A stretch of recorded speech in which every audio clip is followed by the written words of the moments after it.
Cats को इस तरीके से लड़ते हुए आपने भी कभी ना कभी जरूर देखा होगा। मैंने इन्हें लिटरली 10 से 15 मिनट सेम पोज में देखा है।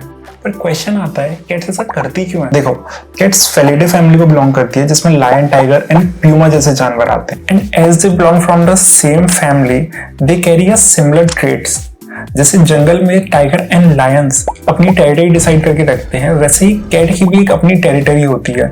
यदि उस टेरिटरी में दूसरी टेरिटरी की कैट एंटर हो जाती है तो ये कैट्स अलर्ट मोड में चली जाती हैं और डरावने साउंड प्रोड्यूस करने लगती हैं, जिसका सीधा मतलब होता है कि इस टेरिटरी से बाहर चले जाओ। ऐसे ही फैक्ट बेस्ड इन्फो के लिए सब्सक्राइब करें।